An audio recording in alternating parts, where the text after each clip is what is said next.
Welcome into the FCS Huddle. I'm Elliot Schall, alongside always the FCS Senior Editor for Stats, Craig Haley. Craig, we talk every week. The season just keeps going and going. The top 25, every week seems to be something new about it.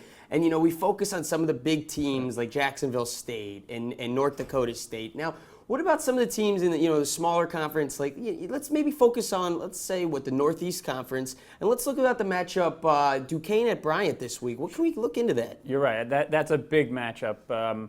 Last 5 years, this conference has had two teams tie for the title. That's good news for Bryant, preseason favorite. They lost a week ago to Central Connecticut State. They are hosting Duquesne, the second choice in the conference poll, off to a winning start. Big matchup.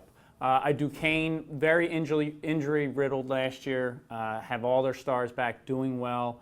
Dylan Beekles, their star quarterback. Chris King's an All-American wide receiver. Bryant, a lot of players back as well. They may have felt a little pressure being the favorite. Great run game, especially with Ricardo McCray.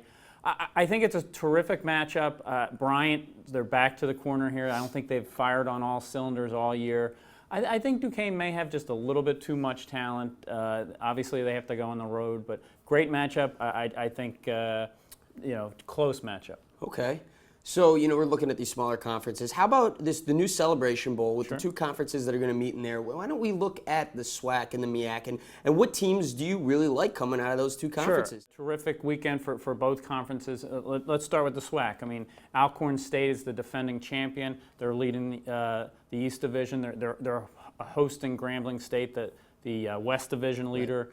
Right. Just a terrific matchup. Two great quarterbacks. Jonathan Williams is getting it done for Grambling.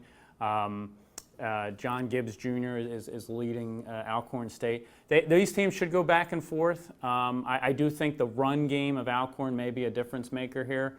Either way, it could go down to the wire, but I think Alcorn wins it there. I also like the home team in the big matchup in the MEAC. North Carolina A&T is hosting Bethune-Cookman. They're both undefeated in league play. Last year, there was a 5-way tie for the title.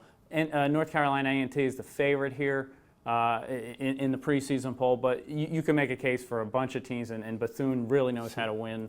They've won at least a share of 4 of the last 5 titles. I think there's a difference maker maybe in special teams, a little bit on defense for A&T. So I think it's a conference that still has to sort itself out, but it'll go down to the end. But this game is very pivotal. Absolutely. So a lot of teams trying to grab that spotlight, that's for sure. Now, for all the FCS coverage, check out fcs.football on the website, obviously, that Craig has worked very, very hard at. It's a great website. It's got everything you need to know. Also on Twitter, at FCS_stats, and also Craig on Twitter, at Craig Haley. I'm Elliot Schall. That's going to do it for us today. Thanks for watching.